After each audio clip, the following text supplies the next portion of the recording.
If you had a day where nobody would recognize you? I don't think I'd be that different, honestly. I dropped the whole trying to be something for somebody a long time ago, so I pretty much walk through the world except when I want to be funny or I want to do something outrageous. I don't have any trouble being myself, and I don't have any trouble saying no when I mean no. I don't feel there is a, pressing responsibility to please everyone. I'm not unkind to people. No. I love people. I would much prefer saying hello and who are you and what are you doing today than giving a selfie, because selfies stop the world. They stop life. You then go like that, and it's going on Instagram to give people a false sense of relevance. People talk about depression all the time. The difference between depression and sadness is just, from happenstance. Whatever happened or didn't happen for you, or, grief or whatever it is. And depression is your body saying, I don't want to be this character anymore. I don't want to hold up this avatar that you've created in the world. It's too much for me. Deep rest. Your body needs to be depressed. It needs deep rest from the character that you've been trying to play. I act because I'm broken in a lot of pieces, and acting gives me a chance to reconfigure those pieces into 1,000 different things that are positive for people to watch. Was there ever a moment where you first sort of realized, like, I want to be a performer. This is the thing that I want to do with my life? There was never any other choice. From the time that there was consciousness in the body, I was looking at a man named Percy, my dad, who was the most incredible character that you'd ever meet. If you met him for 5 minutes, you thought you knew him for 50 years. Wow.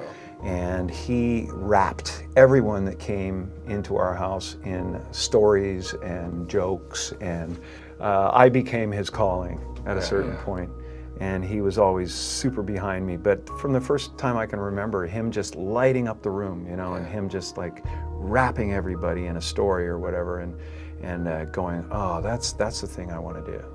That's what I want to be. My father could have been a great comedian, but he didn't believe that was possible for him. And so he made a conservative choice. Instead, he got a safe job as an accountant. And when I was 12 years old, he was let go from that safe job. And our family had to do whatever we could to survive. I learned many great lessons from my father, not the least of which was that you can fail at what you don't want. So you might as well take a chance on doing what you love.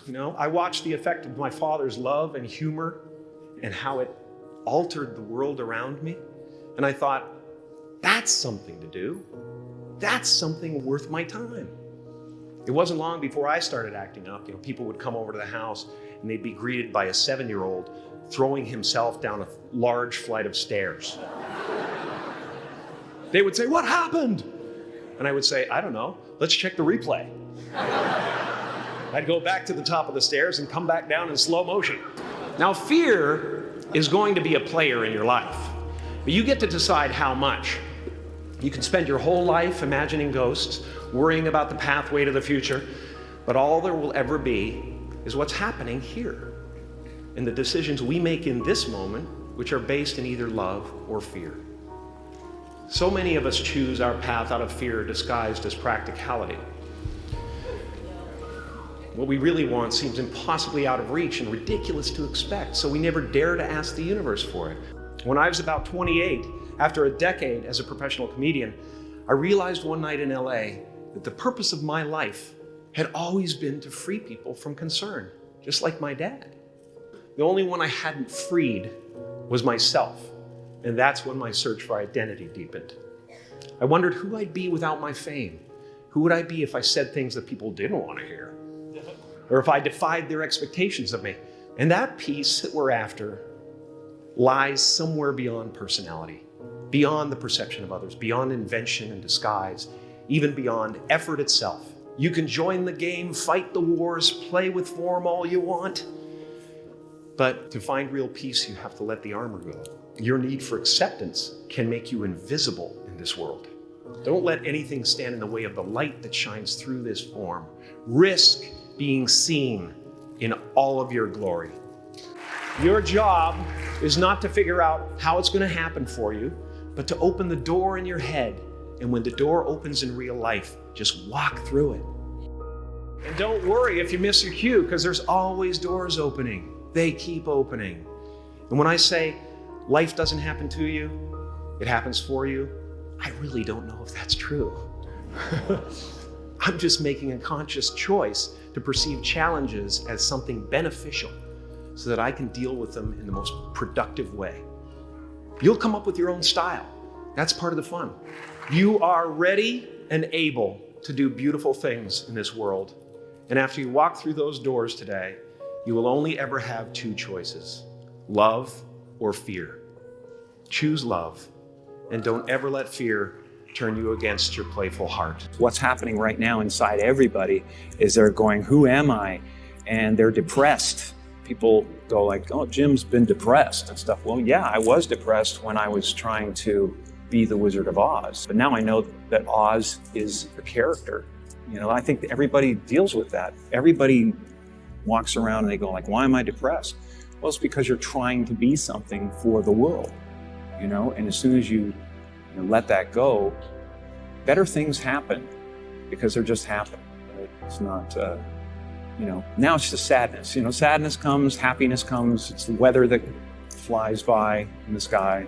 It doesn't sit on you long enough to drown you.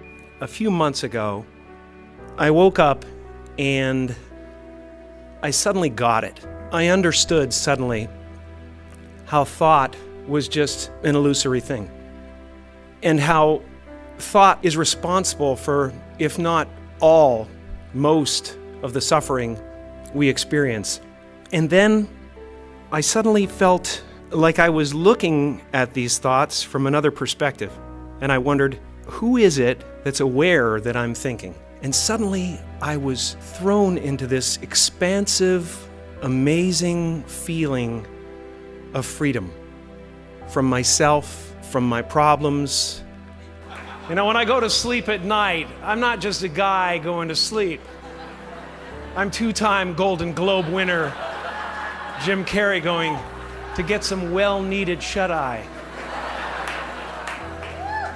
And when I dream, I don't just dream any old dream. No, sir. I dream about being three-time Golden Globe winning actor Jim Carrey. Because then I would be enough.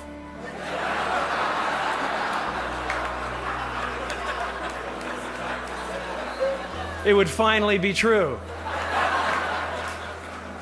And I could stop this terrible search for what I know ultimately won't fulfill me.